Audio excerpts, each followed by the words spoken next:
इंकलाब आएगा, मस्जिद के मीनारों से इंकलाब आएगा,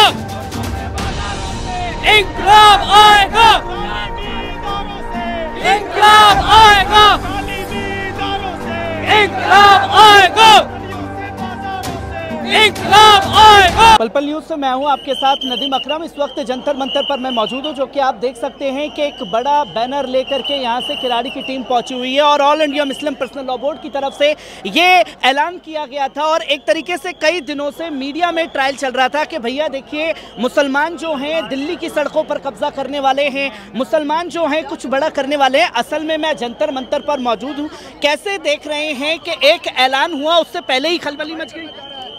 नहीं, वो बिल्कुल सही बात है। अब ये प्रदर्शन था और हुकूमत को हम बताना चाह रहे हैं कि आप जो कानून लेकर आ रहे हैं ये गैर संवैधानिक है और वक्फ जो है संविधान का एक हिस्सा है। वो संविधान का हिस्सा है जिस संविधान साहब को जो है बाबा साहब अम्बेडकर ने बनाया था, वो संविधान का हिस्सा है जिसमें आप संशोधन करके जो मुसलमानों का हक है, वक्फ अल्लाह की ज़मीन होती है जिसके ज़रिए मुसलमान गरीबों, यतीमों, बेवाओं का जो ख़र्चा होता है वक्फ के ज़रिए उठाया जा रहा है, गरीब बच्चों को पढ़ाया जाता है और बहुत बड़े लेवल पर हिंदुस्तान में वक्फ बोर्ड काम कर रहा है। उस काम को ख़त्म करने के लिए, वक्फ बोर्ड पर अपना कब्ज़ा जमाने के लिए, वक्फ बोर्ड के अंदर अपने लोगों को शामिल करने के लिए ये गवर्नमेंट बिल लेकर आ रही है और हमें इस गवर्नमेंट पे भरोसा नहीं है, क्योंकि यही प्रधानमंत्री है जब अमेरिका जाते थे तो दिल्ली के एयरपोर्ट पे कहा करते थे हम मुसलमानों के एक हाथ में कुरान और एक हाथ में लैपटॉप देखना चाहते हैं। वही इलेक्शन के अंदर प्रधानमंत्री भाषण देते थे कि आपका जो है मंगलसूत्र लेकर ये लोग भाग जाएंगे और कपड़ों से पहचानों की बात क्या करते थे। जब इनका बस वही कहावत है ना कि हाथी का दांत खाने का कुछ और दिखाने का कुछ और, तो ये मामला है इनका। मुफ्ती साहब, मैं आपसे ये जानना चाहता हूँ क्योंकि हमने देखा कि जब देश के प्रधानमंत्री के बाद में बात हो रही है, कुछ दिन पहले भी मुसलमानों को लेकर के बड़ा बयान दिया, विदेशों में जाकर के मुसलमानों को गले लगाते हैं, पर देश के मुसलमानों से बैर क्यों है आखिर?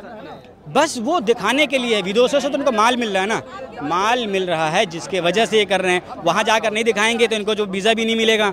अभी इनका वीज़ा भी बनता है ना, अब तो प्रधानमंत्री बन गए हैं, तो इस मुल्क के प्रधानमंत्री बनने की वजह से अमेरिका ने वीज़ा दिया है इनको। अपने उसके ऊपर जो है इनके नाम के ऊपर वीज़ा नहीं मिला है, तो ये दूसरी जगह जाकर वो मैं कहा ना, हाथी का दांत खाने का कुछ और दिखाने का कुछ और है।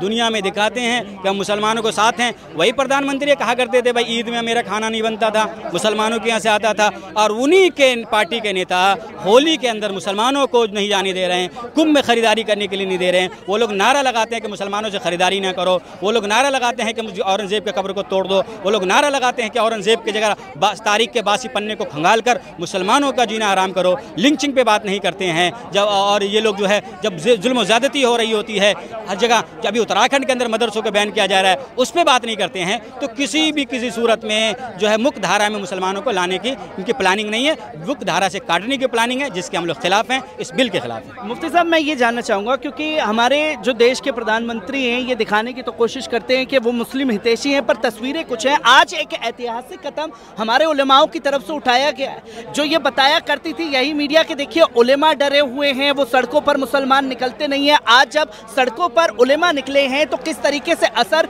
अवाम पर पड़ेगा इसका? बिल्कुल, और कितना पुरअमन है, उलेमा डरे नहीं है। हमारे उलेमा कानून के तहत काम करना चाहते हैं, ये उल जलूल बातें नहीं देते हैं, किसी के खिलाफ नफरत नहीं फैलाते हैं दूसरे लोगों की तरह जो मीडिया में आप लोग देख रहे हैं। हमारे उलेमा बहुत संजीदगी के साथ संविधान पे गौर करते हुए फिर फैसला लेते हैं, जिसका फैसला लिया है और उन्होंने कॉल दिया है, लोगों को बताया, और उससे पहले बहुत सारे उसूल ज़वाबित लगाए मुसलमानों पर। जो लोग यहाँ शामिल हैं उनसे कहा गया है कि आप नारे नहीं लगाना है, आपको इस ऐसी वैसी हरकतें नहीं करनी है, बल्कि संविधान के दायरे में रहकर हुकूमत से अपनी मांग करनी है। और अब मांग कर रहे हैं कि भाई संविधान हमें बिल्कुल भी काबिल कबूल नहीं है, ये जो आप कानून ला रहे हैं संविधान के खिलाफ है, ये बिल्कुल हमें काबिल कबूल नहीं है।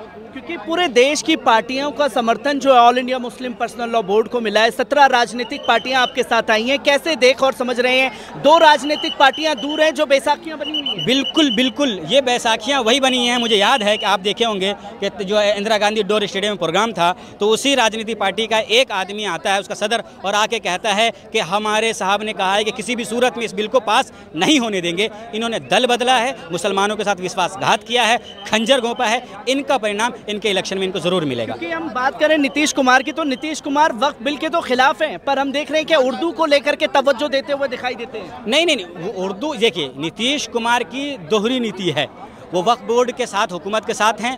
उर्दू के बारे में, बिहार से उर्दू को वो ख़त्म नहीं कर सकते हैं। उर्दू जानने वाले लोग बहुत ज़्यादा हैं। मैं आपसे जानना चाहूँगा दोस्त कि आप वक्फ के मामले को जानते हैं, क्योंकि हुकूमत के द्वारा ये कहना है कि हमारे नौजवानों को वक्फ के मामले में कुछ मालूमात ही नहीं है। नहीं, हमारे नौजवान को इन्होंने जब इससे ये कानून लाया तो अब और अच्छी तरीके से हमारे मुसलमानों को और मुसलमान के नौजवानों को पता चल गया है कि ये हमारे आबा व अजदाद की प्रॉपर्टी है। उन्होंने वक्फ किया था मदरसे के लिए, कब्रिस्तान के लिए, मस्जिद के लिए और गरीब गुरबा लोगों के लिए। क्योंकि हमारे बीच में बैरिस्टर साहब भी मौजूद थे, उन्होंने साफ तौर पर कहा कि एक कमेटी बनी थी, उस कमेटी की भी बातों को नज़रअंदाज कर दिया गया। क्या देख रहे हैं, जब सांसदों की बात नहीं सुनी जा रही है तो सड़कों पर मुसलमान आएंगे? क्योंकि हमारे उलेमाओं ने कहा कि अगर 1 साल के लिए भी हमें धरना प्रदर्शन करना पड़े तो करेंगे, नौजवान आएंगे। जी बिल्कुल, आप कह सकते हैं कि ये बीजेपी हुकूमत मुल्क के अमन व अमान को खतरे में डाली।